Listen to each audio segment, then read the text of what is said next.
Good evening, everyone. My name is Todd Scholl. I serve as the Director of Wellness and Communications at the SCEA Center for Educator Wellness and Learning. You can learn more about what we do. We call ourselves a COOL for short because that acronym's that's a long one. We call ourselves COOL for short, and you can find out more about what we do right here on this website, cool.us, CEWL.us. There you'll find all the live streams, including the one we're going to do tonight. You'll find that there. You'll find all the videos that Pete Stone does, all the writing that Steve Newsom does, the yoga sessions Alex Del Castillo does. And of course, you're going to find information on our Cool Induction Institute led by Dr. Marcella Weinsnyder, including the Cool Coaching Program and Dear Cool Coach and all the other amazing work that she and her team are doing. Tonight, we are going to be talking about building reps. And this is a huge part of growing a movement to support educators and students here in South Carolina, to have a leader in each building, in each public school in South Carolina is such a critical piece to what we do because it creates that grassroots connection between what's happening to educators in the classroom, to the association, and helps us coordinate, helps us understand what's going on at the local level. It's really important that the SCEA knows what's happening locally, that we can take that temperature. And building reps are such a huge key component to helping the SCEA to help us inform the work that we're doing to make sure that we're advocating specifically for you. And of course, it's important for us to come to you to advocate on your behalf. So to talk about that tonight, we have three incredible guests. We have Ellen Giovinazzo, Jenny Klich, and Desiree Smith. So without further ado, let's bring on these three incredible educators and talk about what it means to be a building rep. So first of all, good evening to all three of you, and thank you so much for being here. I'd like us just to sort of go around and introduce ourselves, like who you are and what you do, and so the folks listening know a little bit more about our group tonight. And start with Ellen. Hi. So I am the currently the statewide field organizer for the South Carolina Education Association. But I came to this position via 34 years of teaching. And in that time, I was a building rep for two different buildings where I was employed. And then I became president of my local. And I worked very hard as president of my local to utilize my building reps. And I then eventually began training building reps in the Uniserv district where I was teaching. So now I'm here doing some more of that work. Welcome. Jenny? Hey, I'm Jenny Klich. I teach Spanish at Ashley Ridge High School in Somerville. We have a very, very small handful of us over at Ashley Ridge, but I try to serve as their rep. And when I hear that people are having challenges, work with them, make them aware of what's available to them, and communicate information both ways. Great. Desiree? Hi, I'm Desiree Smith. I'm here in Columbia. I work at Olympia Learning Center, and there are about 30 to 40 employees there. I am the building rep, and I try to, again, I listen to as far as any concerns they have, and I talk to administration about some of those concerns and how the SCEA can benefit as far as all educators, whether you are in the classroom or you are support staff. Thank you. Thanks to the three of you for introducing yourselves. Ellen, can you tell us a little bit more about, let's start with sort of the role of a building rep. Like if someone is interested, someone who's watching might be interested in being a leader in their school, what does being a building rep entail? Well, as you've heard referenced several times, you bridge between the members and at the local level and with their leadership at the local level and also with the SCEA, the state level. And you're there to ensure that two-way communication. I consider building reps to be the face of the union at the building level. So when someone is having a problem, whether the building rep themselves is going to advocate with that member, or whether they're going to find the right person to come and to their aid. They are that face of the union. The building rep also increases visibility. So when you join the union, you need to see your union and see it at work. And the building rep is one of the ways that you can see that. And finally, the building rep is a friendly face in the building, who, when someone's interested in joining and wants to get involved, there's someone who can bring that to them. Awesome. So, Jenny, let's ask you first of all, why did you become a building rep? And as you've been that representative in your building, what are some of the how do you see that your role is important in terms of supporting your colleagues? Well, the short answer to why I became a building rep started with being asked, to be perfectly honest. But it's really turned into something that's been important to me. We do kind of have challenges getting people to join where I'm at. And so I was asked to be that person, just to kind of be that face. I think what's really important to me is just that awareness and visibility. One of the wisest things somebody told me when I started was really visibility is half the battle. And so being the person that reminds my colleagues that, the union is available, we're here to help you, it's a thing. I feel like right now it's kind of a scary time to be a teacher, with a lot of the pressures and things that are happening, and just trying to kind of get people to see that, there are scary things happening and scary things coming down the pike, but to know in advance that you have people in your corner, that there's nothing we can't face if we do it together, I think is important. And trying to kind of either speak at a faculty meeting, or, put a letter in people's boxes, or bring it up in conversation that, that you don't have to be in this alone, that you've got a union that you can work with. Awesome. And Desiree, say some of the sort of wins that you've had. What are some of the things you've been able to accomplish as a building rep in your school? I've actually been able to increase as far as the membership. And by doing that, I have a listening ear. So I listen to as far as individuals' concerns, their celebrations, and my being able to share with individuals the wins that the SCEA has been able to actually help and provide individuals over the last 2 to 3 years. Okay. And So, go ahead. I'm sorry. Individuals feel comfortable talking with me, and I've just always told individuals I have an open door. Anything that they want to talk about, I also share and show interest as far as in their family. And I think that's something that's important too, to see individuals actually not just in the workplace, but also other parts of their lives.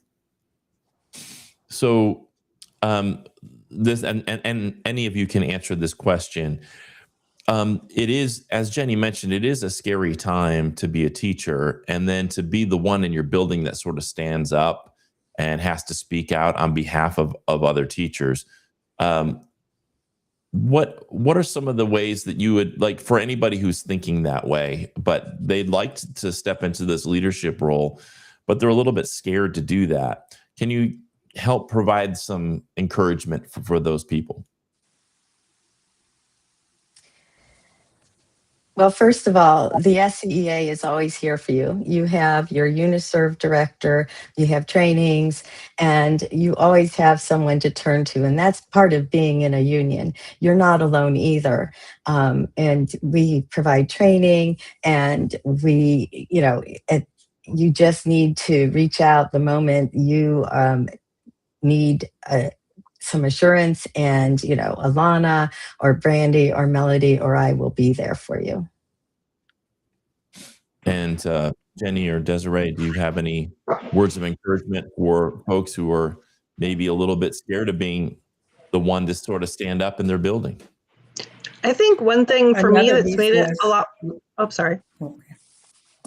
Another resource are the other actually building reps, because through the training, you actually get a chance to meet as far as those individuals, and you have your district level individuals. You have a district president, other officers as well that, of course, are always open and willing to help you. Absolutely. Jenny? I say, I think one thing I found for me that's been an easier entry point to easing some of that initial intimidation you can feel is finding some things that are positive so that you're not always the person who shows up when people are having a problem. A couple of years ago, the student president for the state college student organization for SEA was a graduate of Ashley Ridge. And I sent out an email to all of our staff, saying, hey, look what our graduate is doing. I know a lot of you taught this person. This is something to be proud of and celebrate. And it was really a good opportunity to kind of put that positive face forward and have something to celebrate without it being, there's a problem, there's a tension, there's an issue to raise. Mm-hmm. I think that's a really good point, Jenny.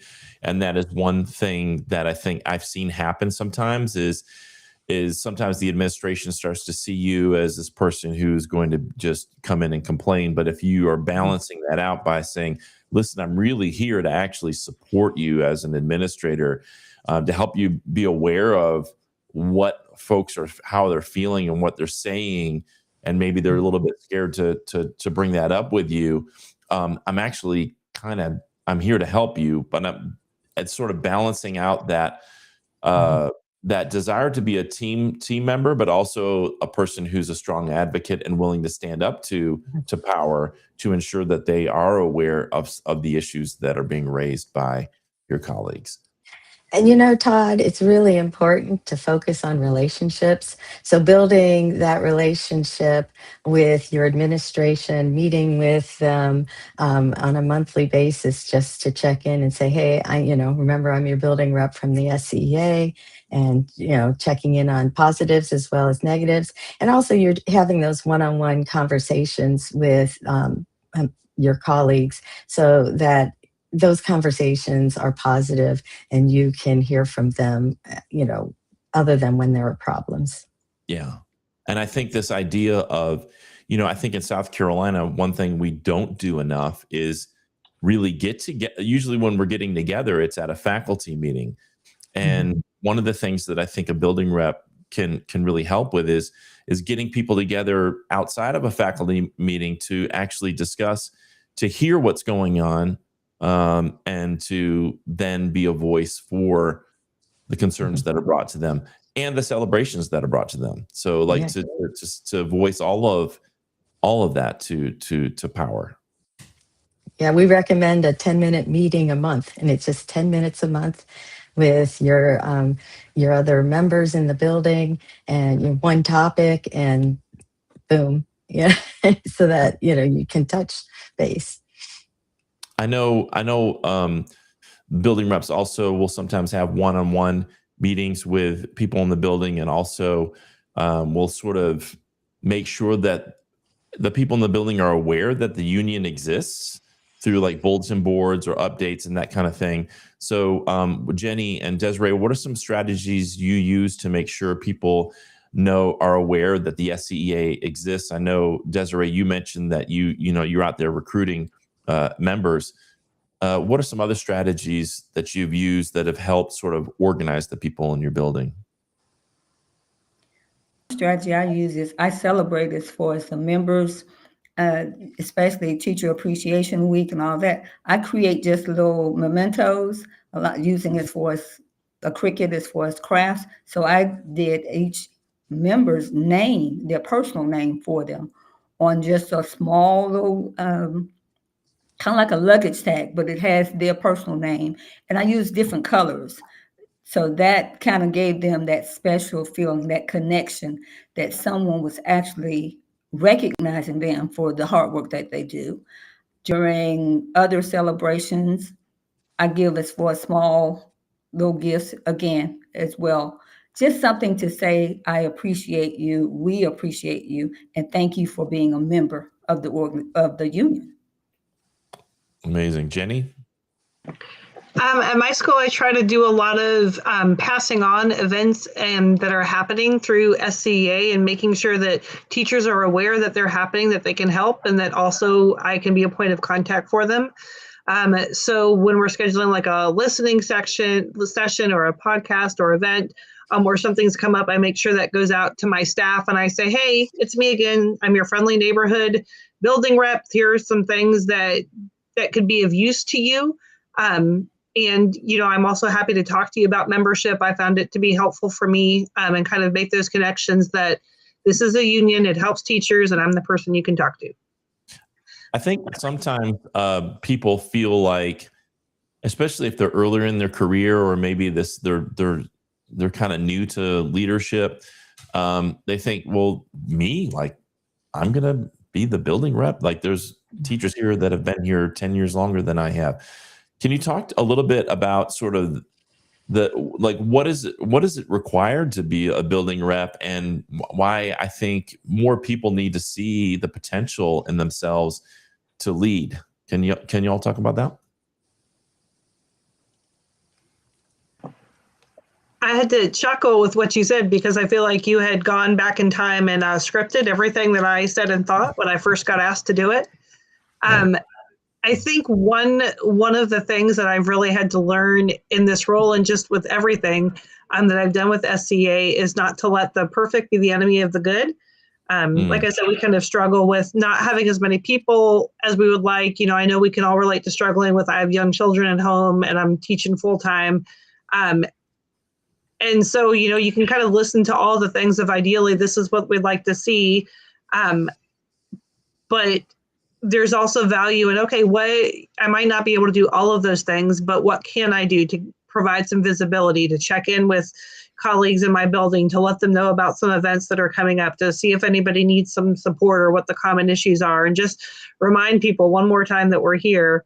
And instead of worrying about, I could never check off all of those boxes, what can I do to support teachers in my building? Great. So, yeah, when we do our training, one of the things we do at the end is we ask each person to just commit to 1 or 2 small actions that they're going to take. You're going to grow this. You're not going to start with everything all at once. And then also to let us know, 2 or 3 things that you need from us to help support you. So you're building your leadership, and we're here to support you. Desiree? And I agree with both individuals. And what I do too is tell them, you are not in this alone, that I will be there for you and I will walk step by step with you to help and to provide that support. And you do have a UNICEF director, you have your local president as well, we have state president. There are lots of resources that are available to you. And I will be there to help you and to guide you, as well as working with other individuals, not just in our building, but also in our district. So I think that has been really the thing, to provide that support and let individuals know you are not in this by yourself and you will not be left alone. You have support, you have resources. Absolutely. It's interesting. When I started teaching, I didn't see myself as a leader, and it took a long time for me to see that I could be. And then once I was, there's a really good feeling about advocating not only for yourself, but advocating for others.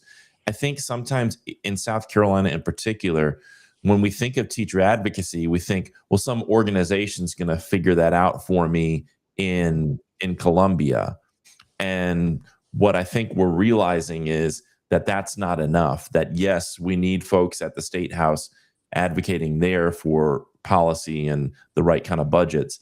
But if we don't have this sort of grassroots leadership in each building that can not only lead in the building, but then, as Desiree mentioned, kind of come together and support each other in that work, then we're really missing out on this critical piece. I think of it kind of like gardening.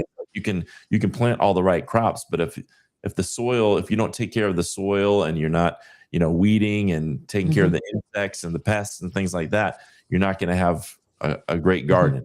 So we have to not only take care of the policy from the state house, but build out this sort of grassroots leadership.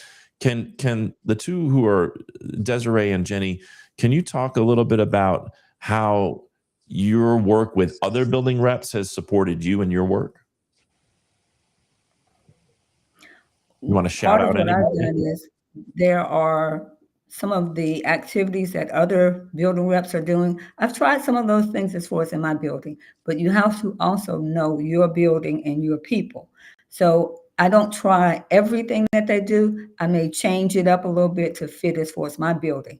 In my building, I have middle school and high school, and then I have an administrative wing.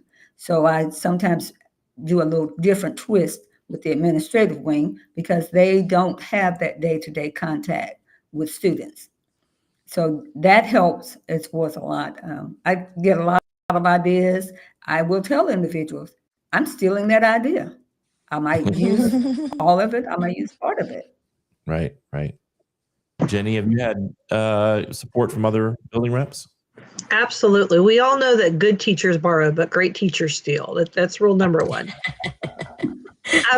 One thing I've really gotten a lot of benefit out of as far as connecting with other people is sometimes having those back channel unofficial connections. I've had times where somebody in my building has said, hey, I was asked to do this or got told this, and it doesn't quite seem normal or doesn't seem right. And it's really nice when I can kind of skip all the layers and just, text or email a friend or a fellow member who's doing a related role somewhere else and say, hey, can you just kind of shed some light? Is this a universal district thing? Did something happen that we're reacting to, or help me understand? And really being able to connect people with others, that can help them or clarify things and actually how they look on the ground instead of, how somebody's going to tell me they should be looking has been helpful to me. Thank you. Why the SCEA over other organizations or over just trying to figure it out yourself? What is it about the SCEA that you're finding particularly helpful and powerful in the work that you're doing? For me, it's the support. I have local support, I have state support, I have national support. And that, to me, that's a three-leg connection, so it's a triangle. Other organizations, there was just one segment, and I was always kind of confused of who to talk to with and trying to find that support in my building as well as throughout my district. Jenny or Ellen, you have anything to add to that? You have such a great point about the different layers of support. It's not just people at the state. It's not just people who are local. It's not just a national organization. You kind of have all three, and you are so right. Those things together, if you had any one of those three pieces without the other ones, it wouldn't be as powerful. I had a situation a few years ago that was really rough at my school, but I could literally text my local person and say, hey, this is going on, or this hasn't gotten better. And she would know, well, have you tried talking to, this person at the district or done this thing? And she knew exactly those people's names and what their roles were, and who really could help out in a meaningful way. And that was so helpful to me. And I don't think you have to, like you all mentioned, you don't have to do this alone. If you step up and you say, I'm going to be a building rep, it's not like you have to necessarily do that alone. You can rope in some colleagues of yours and have a crew or a team of people leading in your building. It doesn't have to just fall all on your shoulders. Ellen, can you talk a little bit about how someone can become a building rep? Say someone's watching this and they're interested in becoming one. How do you become one? Well, you can become a building rep by contacting your local president, or you can contact your UniServe director.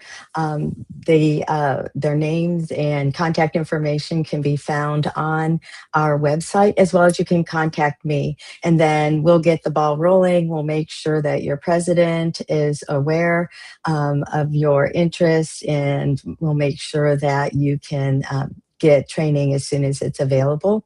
and talk to other people and network with other people to help you out. And as far as delegating authority, it is a great way to, number one, support you in your role, and number two is it helps to find more leaders to join. So, definitely contact your president or contact one of the UNISERV directors at the SCEA. When I think about the potential here, and I want everybody who's listening to think, imagine that there's a building rep at every single public school in South Carolina, and then we're all joining the union together. How would education in South Carolina transform if we could make that happen? What do you envision changing for educators and students if we could make that happen?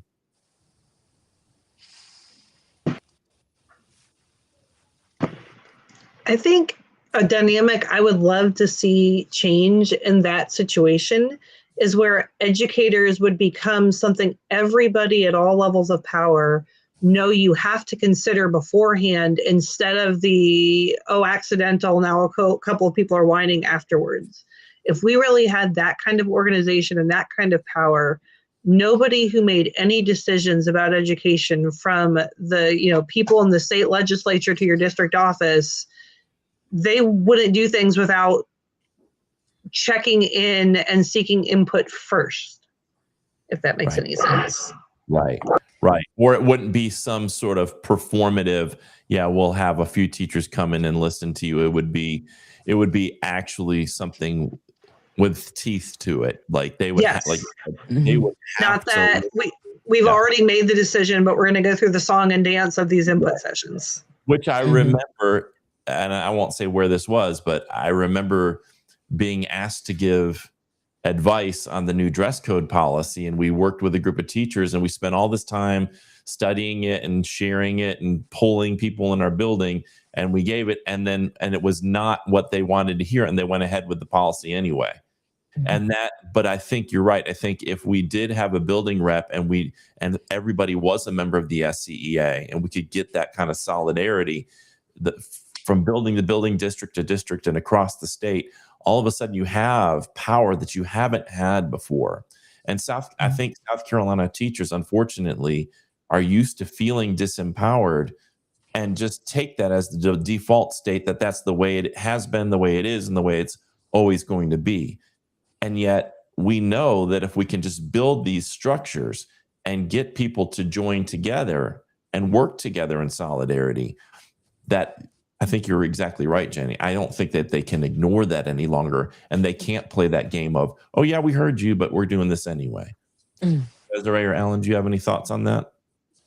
My thoughts are collaboration, communication, and it will be actual decision-making that will benefit everyone.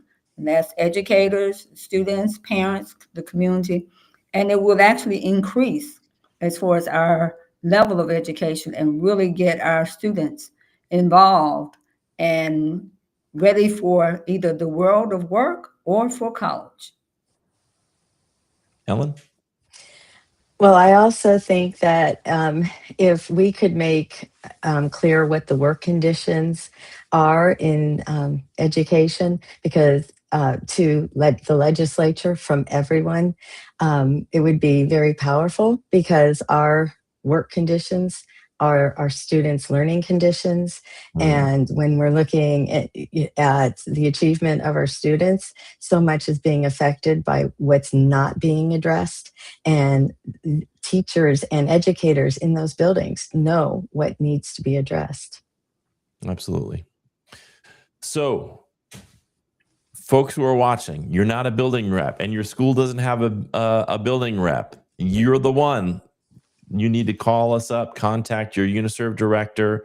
We've got Melody Bollinger in the upstate. We've got Brandy Sturdivant in the Midlands and Alana Ward in the Low Country. So if you can go to the scea.org, find out who your UNISERV director is, contact them. Or if you have a local president, so if you're, for example, in Berkeley County, contact your Berkeley County president. Or if you're in Richland County or Horry County, contact your president. Just look them up. and then we can go from there. But we need to build these strong locals. We need to build up, and this is really the critical point where leadership and advocacy starts, is at the base where this is all happening. And I just want to say thanks to Jenny and Desiree for what you're doing, because we know that teaching is demanding enough. And for you to step up and step into this leadership role, taking on that mantle and saying, I'm going to not only work on what's happening in the four walls of my classroom, but I'm going to step outside and make sure that my colleagues all have what they need.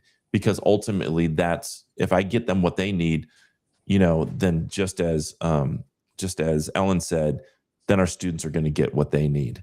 So, and that's ultimately why we all do this work, is to ensure that our students have bright futures. And in order for that to happen, we have to equip their teachers with the kind of wages and working conditions that they deserve so that they can thrive. Is there anything that we have not discussed tonight that you want to make sure we talk about before we sign off? Or did we cover it all? I think we covered it, but I want to reiterate that building representatives are like the heart of the organization, and they bring the union into the building and into those members, so that that visibility is there and the membership has value. Thank you. Any final words, Desiree or Jenny? Our role is to inform and to share towards information, and celebrate. So celebrating as far as all of the wins, celebrating as far as the people that we work with every day. And then, of course, be that listening ear when there is a concern or a challenge. Thank you. Jenny? I know teaching in South Carolina sometimes can feel like an uphill battle, but there's also such an element to it of being a self-fulfilling prophecy that it often feels like we're not making headway, we don't have the power, and we get taken advantage of. And there's truth to all of that. But if we decide we're going to organize and build up together, we have every ability to change that dynamic. Hear, hear. Thank you so much. Thanks to Desiree and Jenny for being building reps. Thank you so much. And thank you, Ellen, for helping us organize this live stream tonight, for the work that you're doing to help support our building reps across the state of South Carolina. So appreciate all three of you, and hope you have a wonderful night. And hopefully we'll get some more folks that are interested in stepping up and being leaders in their buildings. Thank you. Thank you. Thank you. All right, everybody. That was Ellen Giovinazzo, Jenny Klich, and Desiree Smith talking about why building reps matter. And if you are interested in becoming a building rep, you can go to the SCEA.org, contact your UNICERT director, or find out who the president is of your local association. Reach out to them, and they'll be more than happy to connect you with the resources you need and the development that you need. You don't have to know it all. You don't have to have it all perfected to start leading in your building. All you need is a desire to learn, a desire to grow, and to step into that leadership role, to have that courage. And you're not going to do it alone. You're going to have a support network of other building reps, and you're going to have the SCEA standing behind you, standing beside you as you do this important work. So thanks to the three of them for sharing that information this evening. And thank you for tuning in. I have a couple of things I want to share with you before we sign off. If you are an induction teacher, that is folks in the first 5 years of the teaching profession, and you work in a public school in South Carolina, every Tuesday and Thursday night, you can go to this website right here, cool.us/coaching. So this is between 6 and 8 p.m. Anytime on Tuesday, Thursday, between 6 and 8 p.m., you can jump in. It could be 7:09. You don't have to do the whole 2 hours. You jump in, and you're going to get put into a breakout room with a veteran educator, and you can ask for the advice and the guidance that you need. You can ask them about anything, about classroom management, maybe issues you're having with administration, issues you're having with a colleague or a parent, or technical questions. Whatever support you need, our cool coaches are there, and you don't have to be a member of the SCEA to participate in this. So make sure that every induction teacher in your building is aware of cool coaching. And if you don't want to join that, but you'd like to submit a question to our Cool Coaching team, you can do this. You can just get on your email and type Dear Cool Coach at gmail.com, send out an email, and that team will take a look at your question and get you a response to that question. And that can all be done at any time. Just go to dearcoolcoach at gmail.com. So again, just want to thank Ellen Giovinazzo, Jenny Klich, and Desiree Smith for talking with us tonight about the importance of building reps. We hope that those who watched and are interested will reach out to us. We hope you have a wonderful rest of your week. Thank you so much for tuning in. We'll see you on our next live stream.